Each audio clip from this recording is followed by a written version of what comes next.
Good evening, Deep Six Pro Wrestling Podcast fans. I am joined by Tommy. Tommy, how are you? Doing good, man. Good to be back. You ready to get episode 38 started? For sure. Alrighty, let's do this. Agility from the champion. Oh, deep six! That could be it. Delivers this deep six.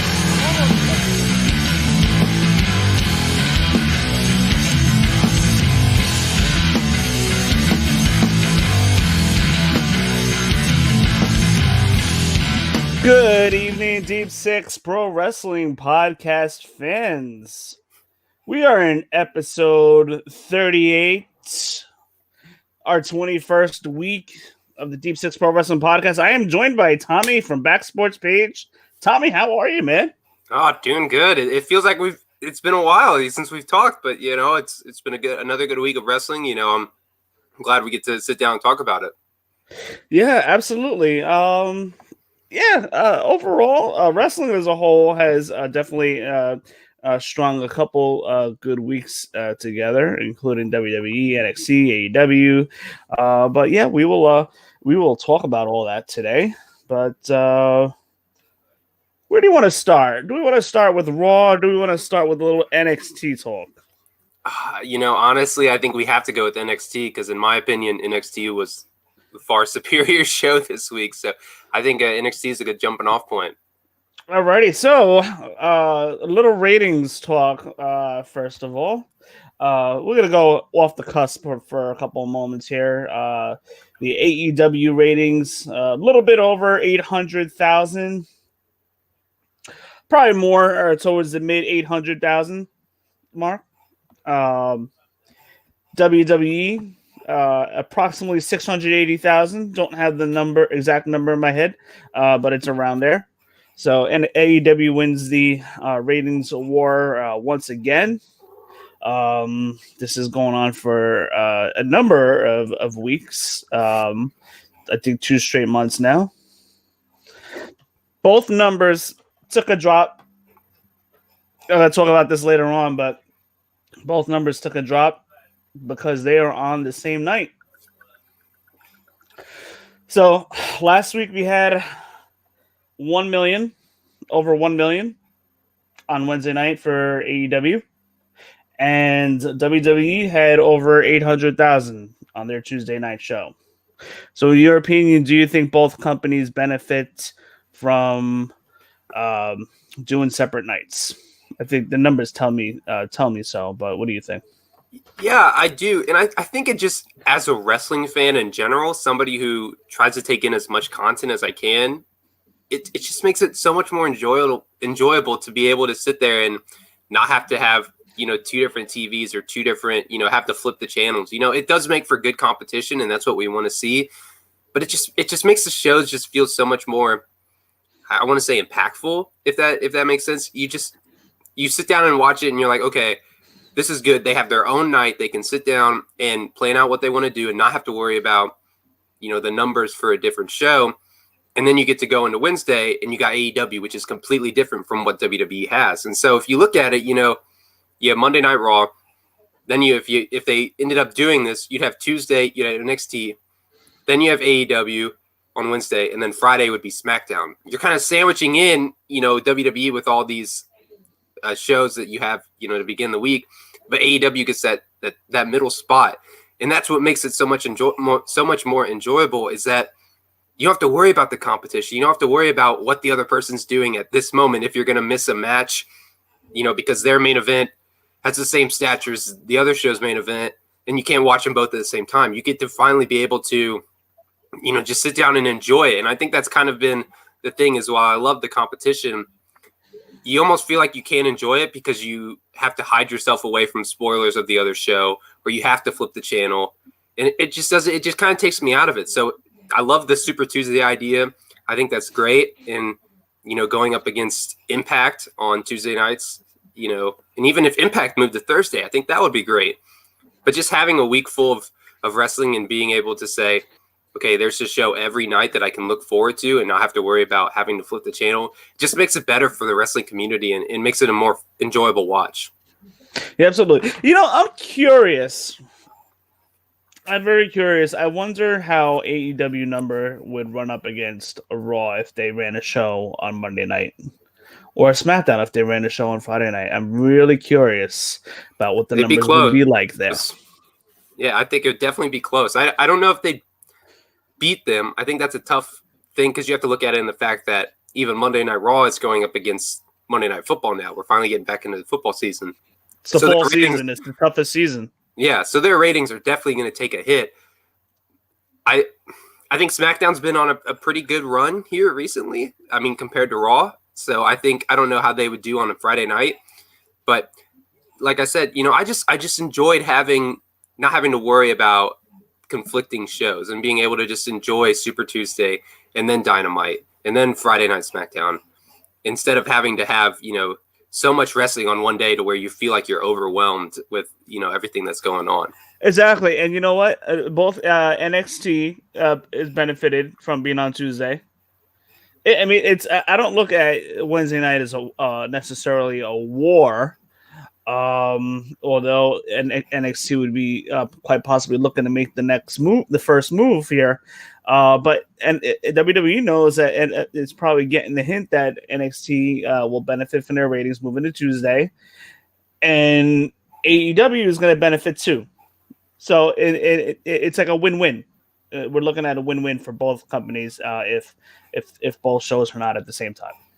Yeah, I think the only thing, like you mentioned, it kind of would seem if WWE did make that first move that they're kind of like seceding Wednesday night to AEW. But I just don't look at it that way. I just think, it gives the roster of NXT the chance to shine. You get more viewers on that night. You get more viewers on AEW because you're not having to switch back and forth between the two shows. And like I said, it just makes it more enjoyable. I find myself, especially when we were getting into SummerSlam and Payback, and then you had All Out. You had that whole stretch where it's just like wrestling was almost overwhelming me. There was just so much, and I couldn't enjoy it as much as I wanted to. And now we're finally getting into the stretch where, there's time for the pay-per-views to build. We got Clash of Champions coming up, Full Gears, and for, until November. It just allows the shows to feel that much more important and not feel like they're rushing towards something because they want to beat their competitor. Absolutely. We got a comment here. For those of you guys that are watching, feel free to drop a comment and join our discussion. We have our first comment here is by David Smith. Tommy, maybe this is like your long lost cousin or something. But he says, how do you both feel about Wade Barrett and NXT doing commentary? I love it. I really do love it. We talked about we heard about Wade Barrett declining, coming back for the next reunion that they had planned for WrestleMania. And to have him, just his voice just brings something different to the table. We saw, they're losing Mauro Ranallo, and his voice was just something to look forward to. I loved his, Mamma Mia and all that stuff. It was just it brings excitement to the show. And Wade Barrett, I just think having him being a part of WWE in the past and having his, knowledge of the WWE style and just how to work that, it just brings a different dynamic. I kind of look at it the same way with when they had WWE backstage and they brought CM Punk. He's an outsider who has worked inside the business. He has worked in the WWE style, so he knows how it works. And if you look at the ratings, every time CM Punk was announced, the show did that much better. I mean, they were far and above, when he wasn't on the show. And so having Wade Barrett, hopefully it leads to, him getting in the ring in some way. I think they could make a good story out of that. If, I don't want to predict the future, but that would be something that I'd really look forward to because I was always a big fan of Wade Barrett and I thought he was world champion material. But I really do enjoy having him on commentary so far. I just think he brings a different dynamic to the show that, not having fans in the arena and having, some people commentate from their home or commentate from a different place. It's just a refreshing take on WWE. So, good on WWE for getting him to join on the commentary team. Well, Tommy, have I got some bad news for you? No, Wade Barrett, from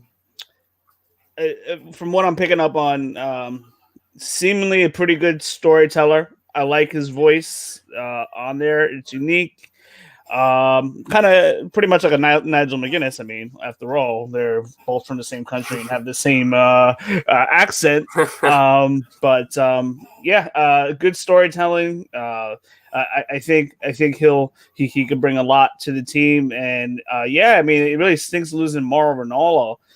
He is one of my favorites. Of maybe even I think I maybe even like him more than the '90s JR, to be honest. Yeah, But he was definitely enjoyable to have on the show.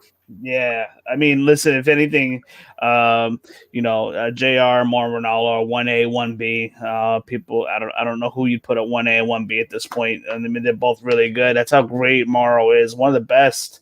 Hopefully, he lands somewhere on my television, whether it be with another wrestling promotion, because I enjoy hearing Mauro.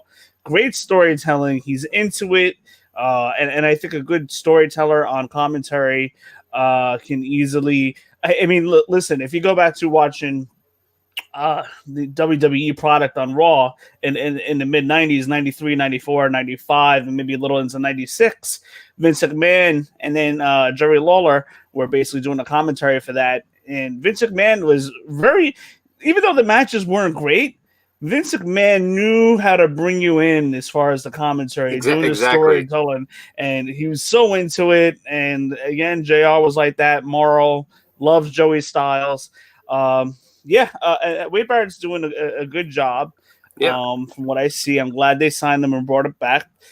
I'm not even too sure if Wade Barrett can go in the ring. Maybe he can. I haven't really kept up with him like that lately, but I loved his Nexus work in the beginning. He definitely should have gotten that push with that big win against John Cena. And then the Bad News Barrett. That version of Wade Barrett was great.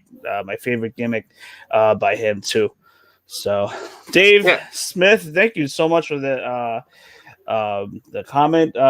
Anything else you have to say about that, Tommy, before we move on? Yeah, I was just, I brought up the fact that I always thought he was championship material. Like you talked about his run with Nexus and Bad News Barrett. He was just such an interesting character because I don't know if it was his voice or the way he did, what he did in the ring, but he made you want to hate him. And that's the great heel work of the history of wrestling is people that you want to hate. And he was, especially with Bad News Barrett, I mean, he was one of the most hated heels on the roster. And even looking back at the Nexus stuff, I mean, when they first debuted, that's a crazy moment. I mean, that's still something that gets replayed to this day. Is just how impactful it was and how just out of the blue it was. Having all these guys come up from NXT before NXT was NXT, and so now it's like he has the talent and he has the mic work to either lead the show or get into a future program somewhere down the line. But I mean, we both agreed it's a great gift for WWE to just be able to bring him back, especially knowing that in April he really wanted nothing to do with the company and the Nexus reunion that they were planning.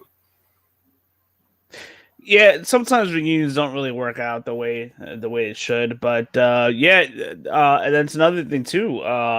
When Nexus was formed by Wade Barrett, that was actually that was my favorite angle. With them invading Raw for the first time, and we've seen Justin Roberts, who's now the announcer of AEW, getting choked out aggressively by accident and by Daniel Bryan, and then that led him to getting released, only to be brought back 6 weeks later.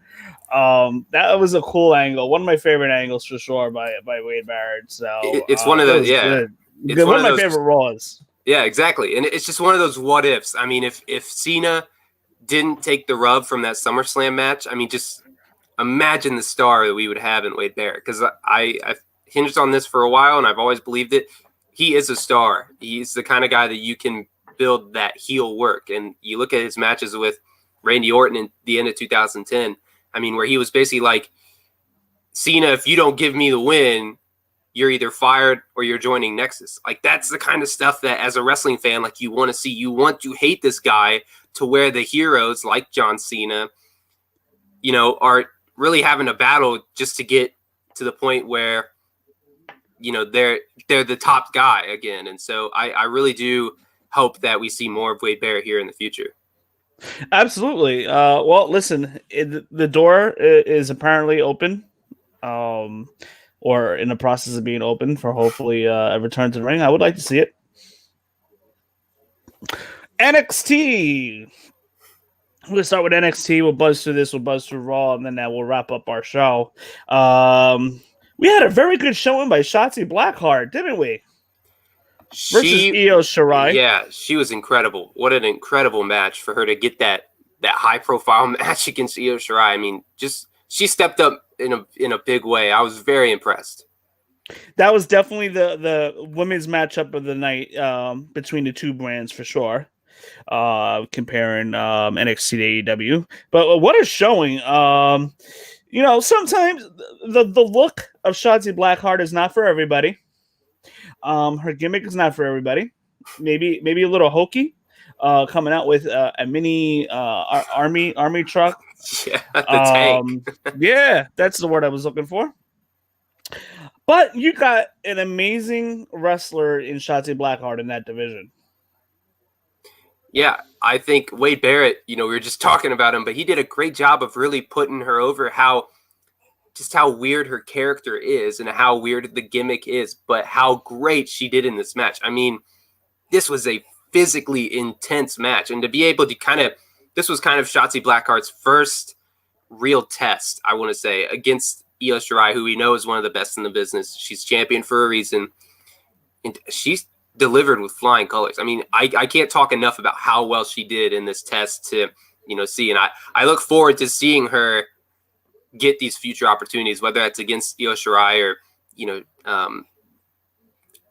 somebody. I mean, I'm forgetting Rhea Ripley. Rhea Ripley. Yeah, Rhea Ripley. You got names that Dakota Kai too that are waiting in the wings. So you have a couple of options where you can put a title on. Yeah. But Shotzi Blackheart really stated a case for herself why she belongs in that women's main event scene. Yeah, Io Shirai is not going to be there forever. She's coming up to the main roster probably. Don't be surprised if she loses the title on October 4th. Just in time for the draft.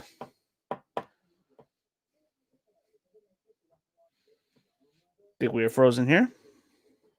We got frozen Tommy for those that are watching. So yes, Shotzi Blackheart versus Io Shirai. That was a non-title match and an amazing showing that we saw by Shotzi.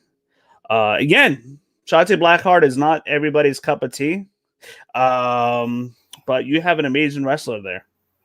Great wrestler in Shotzi Blackheart for sure. And I believe she's going to make some moves in that division. Yeah, I think she's the future coming up. I mentioned before, I think my internet might have jumped out there for a second, but I called you frozen Tommy while you were off. Hey, it's all good.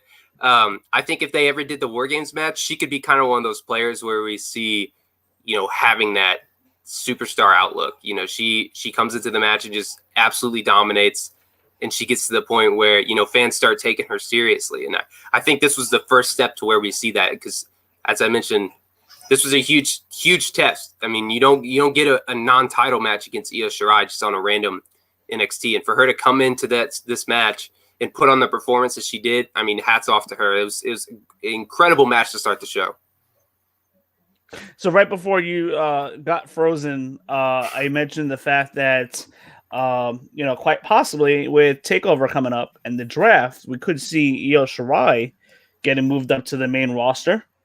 So you got to believe that Rhea Ripley, Dakota Kai, or Shotzi Blackheart is going to be the next one to move into that role.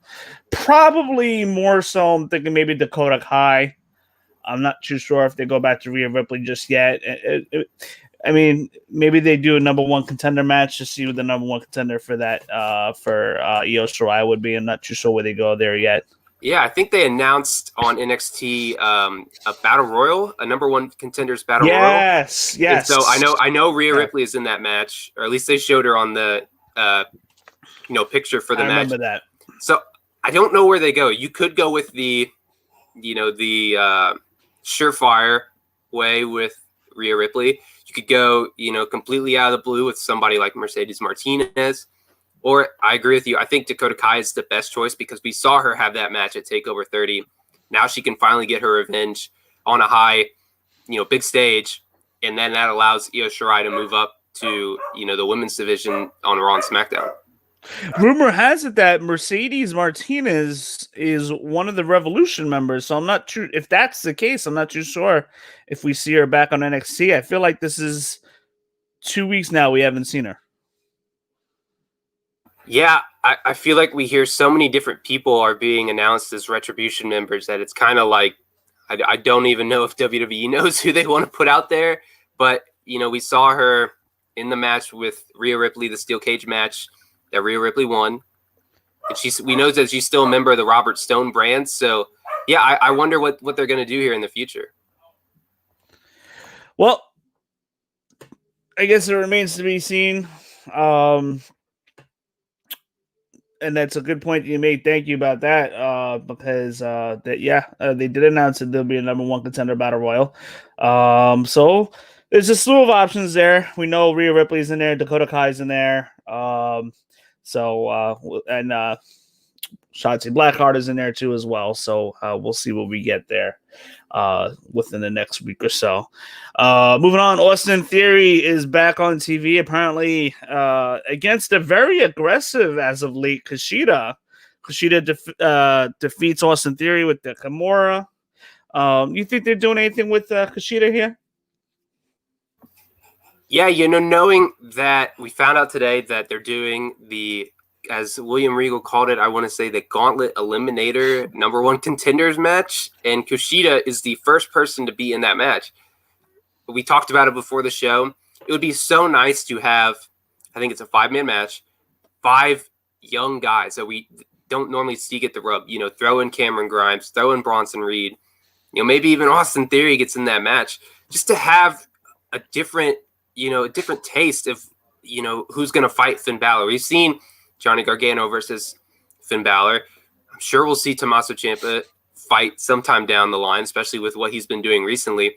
But having a new guy get that rub on a takeover, we know Finn Balor is going to win. There's no reason for them to take the title off of him this quick, especially with what they did for that Fatal 4-Way 60-man Iron Man match to move it to have a draw. I mean, there's no way that he loses the title anytime soon.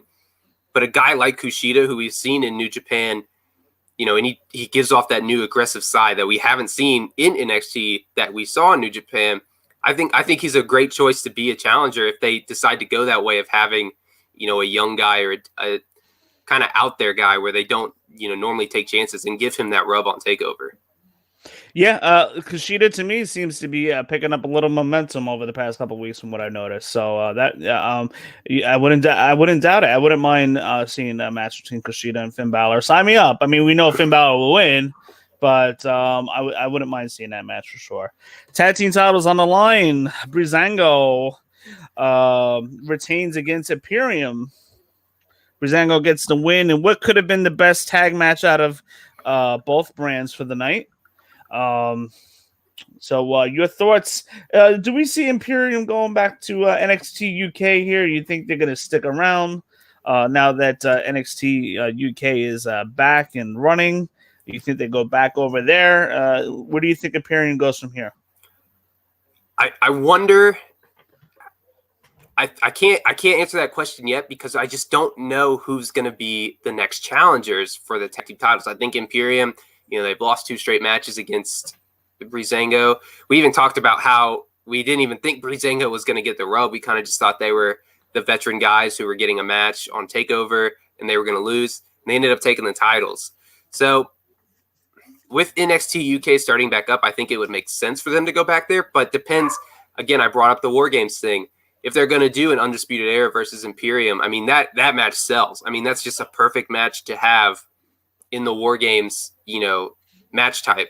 That's green that you're printing right there. And so I think it depends on who they decide to go with as the next challengers, whether that is Undisputed Era again or a different team. who knows? Maybe they run another Dusty Classic to find the number one contenders. I mean, it'll be interesting to see who they put in here as the number one contenders. But NXT WWE is lacking. Pretty much every division in WWE is lacking a tag team division. yeah, I'm honestly thinking, with the exception of NXT, I'm honestly thinking that they should merge the tag titles. I mean, how can you call yourself a tag team division with 3 tag teams per division per show? It doesn't make sense to me. So I would think that Phantasma would probably be the next to challenge Breezango again. Yeah, that would be interesting. We've talked about how much we love Phantasma and how well they can grow if they have the tag team titles. So, having the leader be the Cruiserweight champion and having the rest of the group be tag team teams, I mean, that can really set up a strong stable here in the future. Jake Atlas challenges Ciampa for next week. So, if I'm not mistaken, Ciampa and Jake Atlas had a match a couple weeks ago. Am I correct? Yes, And, that was when. then after that, Ciampa beat down Jake Atlas, and Atlas wants his revenge. So Atlas came out and challenged Ciampa to a match, which we should be seeing soon. I would think maybe next week, if I'm not mistaken. But later on in the night, Jake Atlas gets attacked by Ciampa in the parking lot. And the point I wanted to make is come to the save is one half of Undisputed Era, Kyle O'Reilly and Adam Cole. So we know Jake Atlas is going to have his match against Ciampa. And we know that Jake Atlas is going to not necessarily get squashed, but he's going to take another loss. But another thing I'm noticing is that a potential face turn for Adam Cole and Kyle O'Reilly. Yeah, we talked about how going into the match at TakeOver, Adam Cole was kind of playing the face because Pat McAfee was the heel. And so I think he can play that really well. I'm glad that they're going to use Jake Atlas here as he's been the underutilized kind of guy, and now you're getting to have him get a rub against Tommaso Ciampa. Like you said, we know Tommaso Ciampa is going to win that match. But I think it's interesting. I wonder how they're going to build, whether they do. We've talked about how Adam Cole is going to go to the main roster here sometime soon. It's inevitable. He's going to happen, whether it's at the draft or, after WrestleMania or something like that. I wonder if they do the inevitable turn with Undisputed Era turning on Adam Cole. And I would love to see, I've clamored since I joined the show how much I would love to see a fatal 4-way between all 4 members of that stable. And, here's me wishing that it still happens. But, it'll be interesting to see what they do with Adam Cole and Undisputed Era. It would be an interesting dynamic without Adam Cole there. What I was probably personally leaning toward was the possibility of one Ciampa feuding with Adam Cole. Maybe by the time TakeOver rolls around. I'm not too sure if you have a whole lot of time to build to that. Yeah. At least not for this coming TakeOver, but maybe the next one. Because even though if Adam Cole gets drafted into the main roster on Raw or SmackDown by October, he may hang around for a couple more weeks in NXT. We've seen that before, bounce back and forth. I mean, after all, they're in Orlando, they're in the same city. So, I was thinking maybe there's a possibility, and I thought they were going to do this with Finn Balor, but there's a possibility where maybe Ciampa, the Undisputed Era, turns on Adam Cole, maybe goes with Ciampa. So maybe we get a feud with Cole and Ciampa there, with Undisputed turning on him, and then maybe Ciampa becomes the leader of Undisputed Era. A lot of possibilities there. It would be an interesting dynamic not having Cole there and not having like a true leader in that group. Don't you think?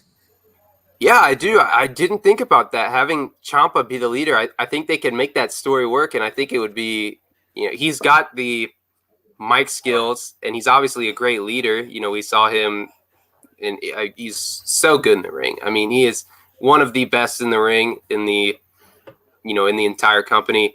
So, now that I think about that, that could be a really interesting dynamic, is to have Ciampa be the leader. We throw it back to Wade Barrett, as we were talking about earlier.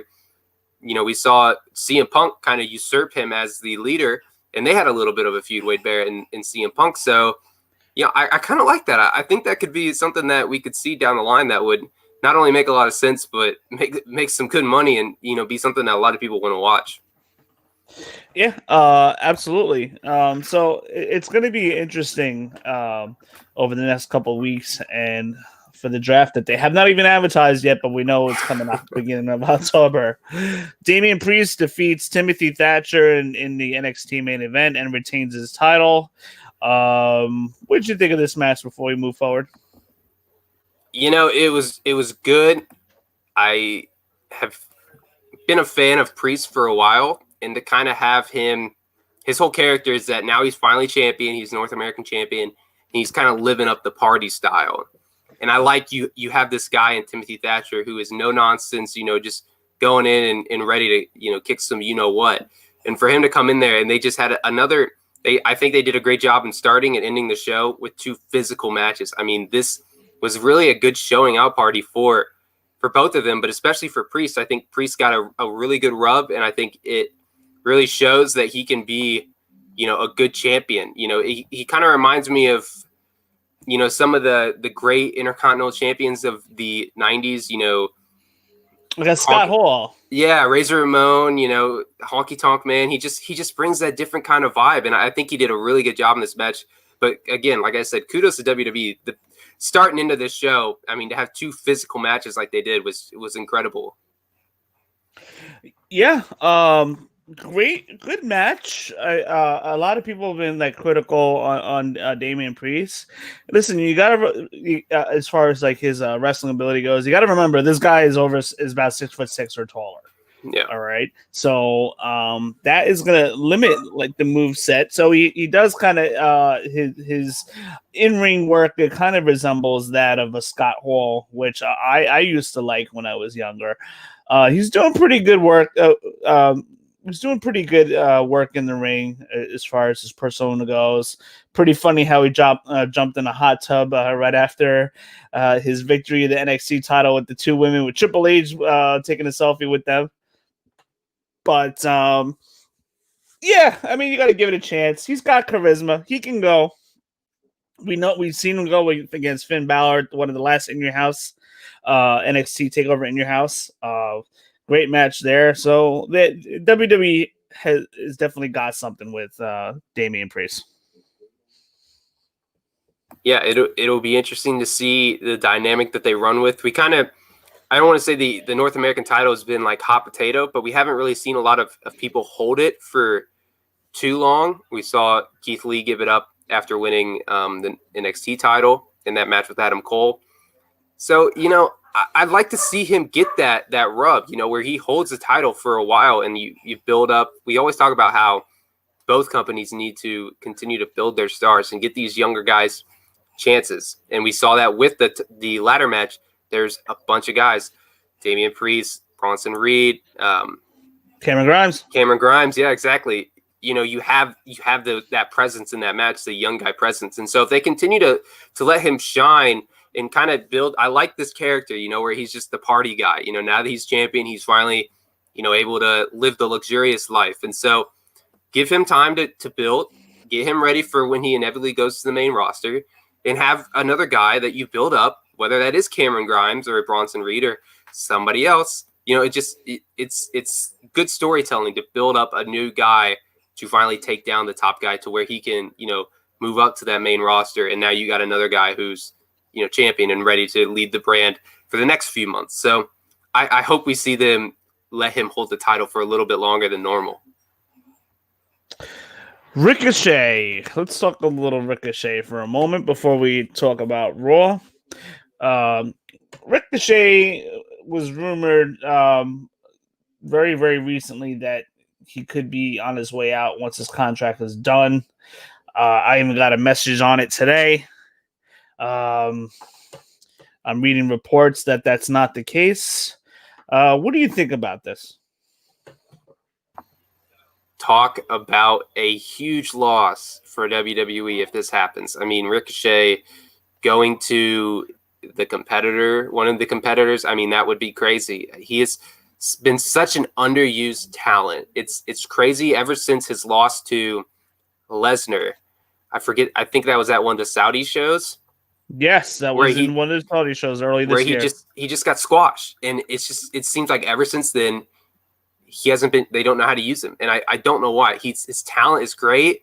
You know, he's the kind of guy that you want to see in the ring because he brings a different style. He's that high flyer, but he can brawl with some of the big guys. Obviously, you know, nobody thought he was going to hang with Lesnar, but he got squashed, and he hasn't done anything since. He's been getting beat up by the Hurt Business every Monday night, you know, if he's even on the show. So it would be a huge loss. I hope they don't lose him because I've always been a fan of Ricochet, and getting him from Lucha Underground when they got him was such a huge get. His time in NXT, maybe that's what he needs to do, go back to NXT, because his time in NXT was great. I think it was his debut at, I want to say, New Orleans, where they did the ladder match, the North American title ladder match. I mean, that's one of my favorite matches of all time. It was such an enjoyable match, and he took so many risks in that match. I would be very disappointed if WWE lost Ricochet. Good look. Great wrestler. But, man, does he have to work on his talking abilities? For sure. That might be the one reason why that could be the one thing that WWE's held him back for is his ability to talk. Very vanilla at times. Yeah. With this personality. And I agree, but I think that is where, you know, they have a bunch of people on the roster who can help. You can be a manager.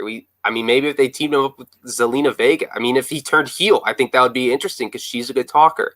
You saw, you know, we see how well that's worked out for Roman Reigns. And obviously, you know, that's apples and oranges, two different, totally different people. You have a main event guy and a mid-card guy, but how great he's done in recent time just from having Paul Heyman by his side and being that mouthpiece to where we don't have to hear Roman Reigns say the same stuff every week. So, you know, maybe that's what they decide to do is put him with a manager, give him something. But yeah, he definitely needs some work on the mic. Yeah, absolutely. That's been his one big Achilles heel, if there's any, with Ricochet. I would have loved to have seen somehow Ricochet and Will Ospreay wrestled again on a WWE stage, NXT, but they just couldn't make that deal with Ospreay. But that would have been great. That would be my fantasy booking for Ricochet for sure. Yeah, I would have loved to see that match. I've always been a big fan of Will Ospreay as well. But now that I've thought about it, I think that's the best thing that they can do is send him back to NXT. We saw even Austin Theory. I mean, he's going back to NXT, and Finn Balor he's the champion in NXT. Like he's done well in his time going back and getting that kind of fresh restart on NXT. And that's why you have a third brand. You have this, I don't want to say developmental because that's not what it is, but you have this brand that is completely different from Raw and SmackDown. That's completely different roster, completely different style of wrestling in some cases. And it's a different show. I mean, it's 2 hours versus your Raw being 3 and SmackDown being 2. And it's an opportunity to go down, hit the reset button. Exactly. Build yourself back up. And when it comes time for a Raw roster, SmackDown roster, then, you know, hopefully they don't book him to be a jobber again. Yeah.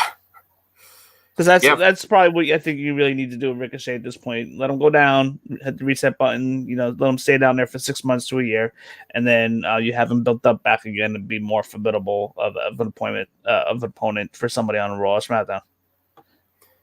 Yeah, it's just it's insane how quickly he's turned from being kind of a mid-card guy that you'd see every week on Raw to now it's almost surprising if he even gets on Raw because of, you know, what happened with Lesnar in that Saudi show. You know what the problem is? The roster for WWE and NXT is so darn good. And you have such good talent all across the board that specifically Raw and SmackDown, they don't know how to book the talent.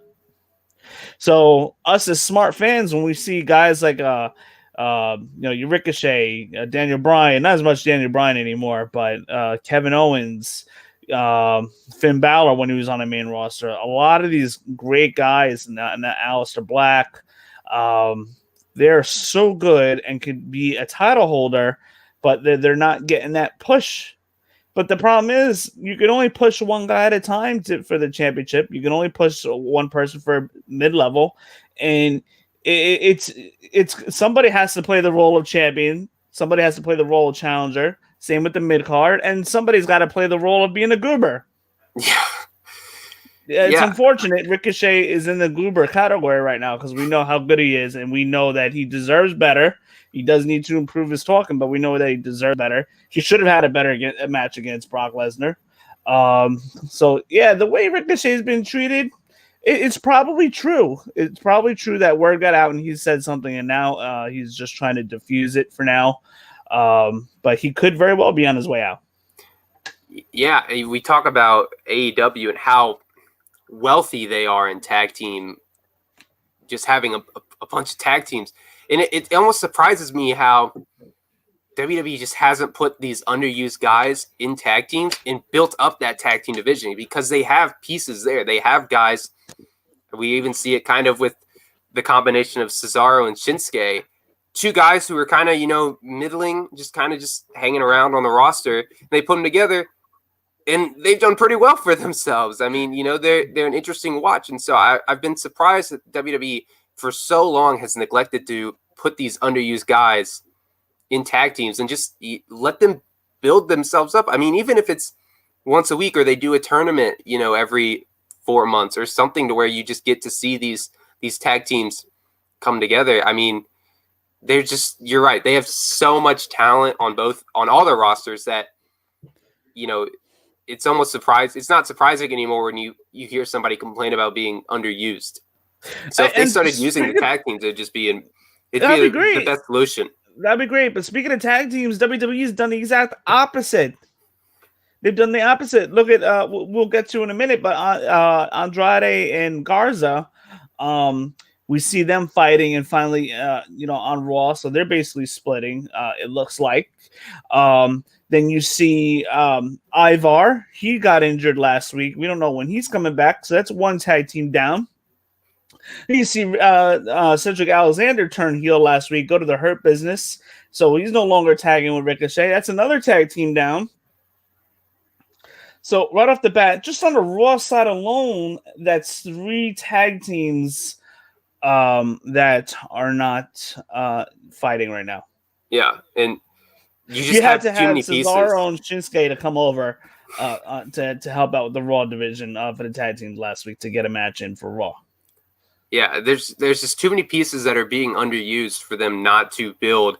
And I get it, you don't want to build just random tag teams just for the sake of having, 2 wrestlers put together. But if it gets them on TV, it's something. At least instead of just having them sit around and being underused and, not even showing up on TV or not even, having matches that, people want to watch. I mean, look at AEW. Yes, their tag team division is great. I mean, they have a wealth of talent, but they're at least using them in some form on AEW Dark, or they're using, multi-tag teams. Exactly. They're allowing all these guys to get in, and that's what you want to see. You want to having those big tag team matches. It's a break from the action. Instead of getting your 1-on-1s and your 2-on-2s, and that's just the entire show. Having a 4-on-4 or an 8, a 16-man tag, do 8v8. I'd be down to see some 8v8s if it was, just randomly every, once every 4 weeks or something like that. Just get more people on the show so that we can see the talent that they bring, because we know that WWE's roster is stacked from top to bottom. They just have too many good pieces that are being underused. Yeah. Speaking of which, AEW is doing better with their tag team division as a whole in just 2 hours of airtime a week, better than what WWE is doing in 7 hours in a week with their tag division. You have so much more airtime on WWE weekly that there's no reason why this problem can't be fixed as far as getting people on TV, getting the tag team division going. But I digress. We know Vince is not big on tag teams. AEW, on the other hand, is quite the opposite. Their strong points to tag teams. But speaking of which, segueing into the Raw Tag Team Champs, Street Profits versus SmackDown's Tag Team Champs, Cesaro and Nakamura. On paper, great match, and it pretty much followed through. They had a very good match. Street Profits get away with the win. Cesaro was looking really good, delivering those uppercuts, and Montez Ford was selling them very well. What did you think of this match? Yeah, I mean, talk about a way to kind of start the show off with some great wrestling. Obviously, we had the Drew McIntyre challenging Randy Orton, but this was great. I was really hoping to see Cesaro and Nakamura get the win. I think, the Street Profits, have been around for a while. They are going to be champions for a little bit longer. I don't know if they needed this win. Having a team like Cesaro and Nakamura come over and beat them, it would have really helped out, and bring more eyes to SmackDown.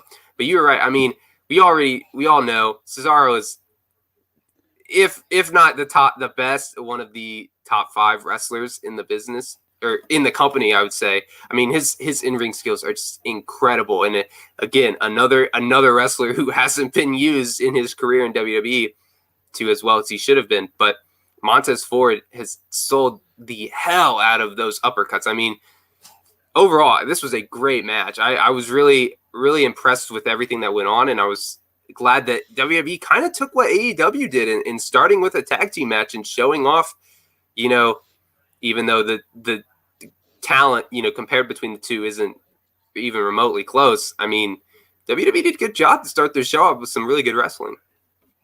Yeah, I don't have a problem with the in-ring of the WWE. That's not the problem. A lot of good workers. Yeah. It just boils down to storytelling, repetitiveness, and this is the storytelling problems on SmackDown, which has gotten a lot better the last couple of weeks. But so here's the question: who are the next challengers for the Raw Tag Team title holders of Street Profits? So this is the problem that we're running into. I don't know. Yeah, there's no tag teams over there. They might even do split up or they're injured. Yeah, they might have to do a champion versus champion match at the Clash of Champions. I think they should merge the tag titles. Just have one tag team in the company just float around. Maybe with the exception of NXT, but yeah, I think you need one tag team title holder for sure.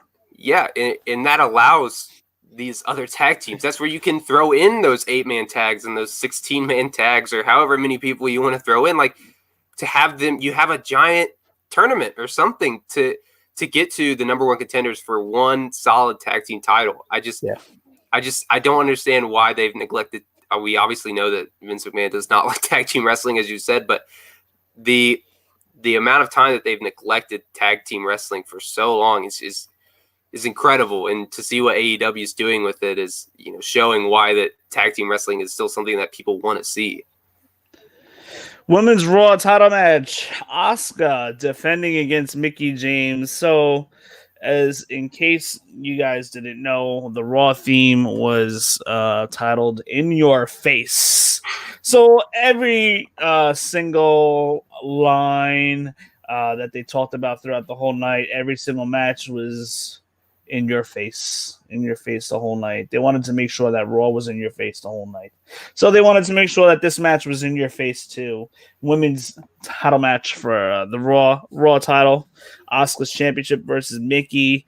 Pretty good match here, but we noticed a little bit of a botch towards the end. It looked like Asuka was tapping out Mickie. Mickie may have been in the process of tapping out, but not just yet. And the referee rings the bell. You see a big WTF look on Mickie James' face, if I've ever seen one. What did you think of this match here? Yeah, it was okay. Getting to see Mickie James kind of get that title match, I think it was deserved. She's done so much for the business, and seeing what she's grown into, and getting that match was good. But honestly, what happened after the match with Zelina Vega was surprising. I wonder, we talked about them breaking up Andrade and Angel Garza, and now she says, I want gold. I'm tired of dealing with all these people. Like, I want the mat. I want to fight you, Asuka. And she slaps her. I mean, I'm all about that match. I'd love to see Zelina Vega, mix it up with Asuka. I always thought that Asuka was a great wrestler, and losing to Charlotte at WrestleMania 34, I didn't agree with. Breaking the undefeated streak. Yeah. And now we're getting to the point where we're going to see a new challenger in Zelina Vega. And honestly, I didn't know who they were gonna have challenge at Clash of Champions Asuka's title, and Zelina Vega is an interesting choice. I don't think she's going to take it off of her, but it would be a fresh match, and that's something that you want in wrestling is fresh matchups. You don't want to see the same things over and over again. And so, good on WWE again. I've given them credit a lot today, but it's good to see a new person in Zelina Vega who we've kind of wanted to see some more of her wrestle. She might finally get this match here at Clash of Champions. Yeah, it looks like it's gonna head towards that. I think we can expect Zelina Vega versus Asuka at this point. We know Asuka's gonna go over, but it is something fresh. WWE has been trying a lot of fresh things lately. Let's give them credit where credit's due. Whether it's good or bad, that is absolutely debatable. This wasn't even in my notes, but really quick, we have a match for next week of was it Babatunde? Yes, against Braun Strowman in the Raw Underground. I think that they're using this Raw Underground to build up certain stars, maybe the next wave of a couple stars. We've seen Jessamine Duke. Yeah. We've seen her. We've seen Riddick Moss featured pretty well. Titus O'Neil was in there for a little bit. Yeah. I think he's kind of just in there to help give a rub to somebody. But Babatunde, if I said his name right, looks like somebody who's a little bit bigger than Braun Strowman. So I'm a little interested to seeing these guys throw down a little bit. What do you think? Yeah, next week will be interesting because having Braun be in that match at Payback for the championship against Roman and Bray, and now he's on Raw Underground. On the Raw side. Yeah, exactly. The commentators explained it that anybody can go into Raw Underground. Yeah, and I guess it's something. It's definitely something that WWE's done where they just kind of throw out random rules, and that's how it is. We saw with the wild card rule and everything, and that's fine. Credit to them for trying. The new Raw Underground is still kind of trying to get on its feet, and it's interesting. And now you got a guy like Braun Strowman. I mean, they really haven't had that big name person come into Raw Underground. And Braun Strowman he was WWE champion, so he brings that star power. So I wonder what they're going to do because. Hey, listen, if you want to make a star right here. Yes, exactly. You're going to have Babatunde beat the hell out of Braun Strowman or at least take it to him. And, honestly, what that could do is it can write Braun Strowman off TV for a while to where he can come back as an even more dangerous heel, where he wants that title. Obviously, people wouldn't want to see it, but having him come back and try and go after Roman Reigns down in the future, or, maybe, they do a match with Goldberg or something, just having him come back as that dangerous heel that he came into WWE with in the Wyatt family. I agree with you. I think having, build a star, get some time away for Braun Strowman to where he's not being force-fed down everybody's throats and have him come back as a dangerous heel. I think that's the way to go for WWE. That's perfect, Tommy. I could not even said it any better. You need sometimes absence makes the heart grow fonder, and when you don't see a particular wrestler for a stretch of time, and when they come back, it's almost like as if it's fresh. But then what they do from there, that's a whole other thing. But we see WWE official Adam Pearce says if Randy Orton cannot make it to the Clash, that it will be Keith Lee versus Drew for the title, providing that Keith Lee beats Drew McIntyre in the main event of Raw. And if Keith Lee were to win, he would get that title shot, potentially only if Randy Orton cannot make it into Clash of Champions. I don't know if there's any news or not. If Randy Orton may have been hurt and he needs to take some time off or something to that effect. So maybe they're just putting a little Plan B into place just in case. But then we get a little bit later in the night. As the night progresses, Drew McIntyre and Keith Lee are going at it in the back, bickering back and forth, and then we see them brawl. They get their match underway. Not soon after. Soon after that, they're split apart from fighting each other in the back. The match gets thrown out because Retribution interferes, so that cut off the Drew McIntyre versus Keith Lee match. So we don't have a winner there. The Hurt Business came out. So this was interesting. The Hurt Business came out to save Drew and Keith Lee from being attacked any further by Retribution. And we see Drew McIntyre and Keith Lee stand tall at the end of Raw to go off the air. I do think that Randy Orton will be fine to go for Drew. I think this was just all storytelling to get to their Raw main event. I don't think personally that there was a plan to have Keith Lee main event against Drew McIntyre night Clash of Champions. So you're saying the Night of Champions. Now I'm confused. I don't even know which one it is. They keep changing it.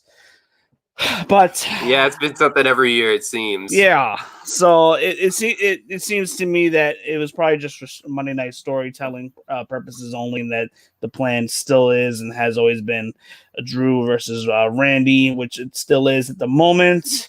So, question for you: what did you think of the Raw main event, and do you think Drew McIntyre lasts past Clash of Champions as the WWE champion?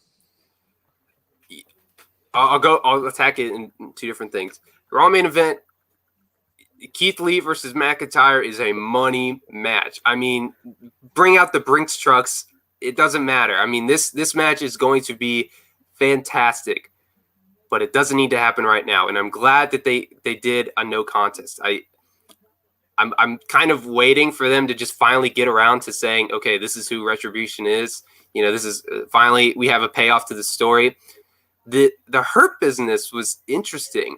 We saw them recruit Cedric Alexander, and this is, my theory here. I wonder if they're going to try and recruit Keith Lee, because talk about, another big guy in that stable with Bobby Lashley. I mean, talk about a good rub that he would have if Keith Lee joined there. I mean, that would be incredible. I think the Hurt Business would get more of the rub, to be honest. Yeah, of course. But I just think surrounding him with that veteran presence of Shelton Benjamin, Bobby Lashley, and MVP, and then you have two young guys in Cedric Alexander and Keith Lee. I think that could work wonders for all five of them. But overall, I don't know. I can't give us a solid answer if Randy makes it, or if Drew makes it out of Clash of Champions. I honestly thought that if there was a time to take the title off of him, SummerSlam was the time to do it. Having him in that match, we saw Drew McIntyre win with the backslide pin. Now they're going into an ambulance match. The only way I can see McIntyre losing is if Retribution gets involved, because we know that there's got to be a way to end that match. I'm pretty sure it's, you got to put your opponent in the ambulance. So I could see Orton win it, but if he doesn't win it here, I mean, it's time to move on to a new challenger, because I don't want to see, as much as I've given credit to Orton for doing some of the best work of his career in the past, few months, ever since, WrestleMania time, I don't want to see him versus McIntyre three out of the last 4 pay-per-views. It's just not something, again, we talked about having fresh matches. You need a fresh challenger. So WWE announced on Raw that it would be an ambulance match between Drew versus Randy. We know that's happening at this point. Otherwise, it would have not even announced it. I can see Drew. I've been saying all along that I think the perfect title run for Drew McIntyre would have been losing it to like a Randy Orton or an Andrade or somebody around Survivor Series, and I said that all the way back around WrestleMania time. So I wasn't too sure. I mean, the way that they were talking, the way they were, the planned rumors were for WrestleMania 37. I was almost convinced that they were gonna do a Randy Orton versus Drew, with Randy taking the win at that point. Just the way the rumors were rolling, so it kind of surprised me that Drew kept the title longer. Now, based on the stipulation match, I think the stipulation match is a good way to get the title off of Drew McIntyre without Drew McIntyre submitting or being pinned.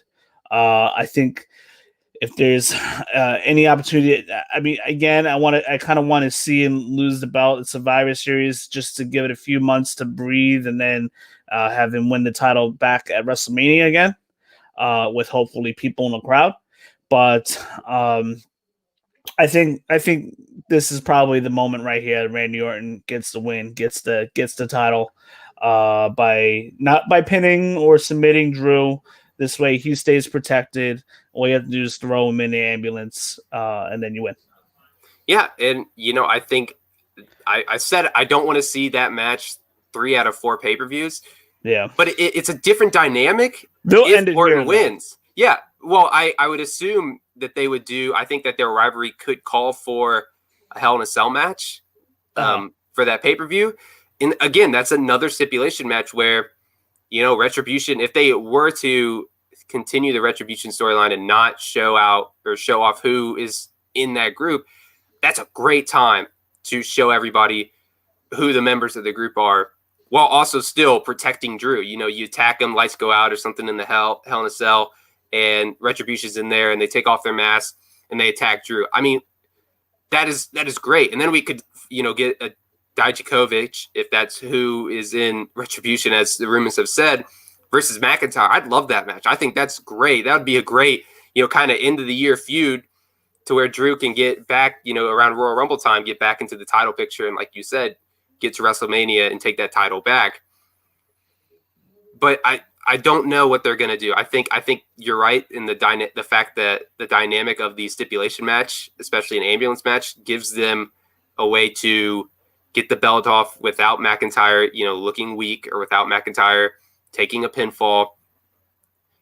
But I was so ready for them to do it at SummerSlam, and now that they didn't, I don't know if I can confidently say that Randy Orton is going to take the belt off of him.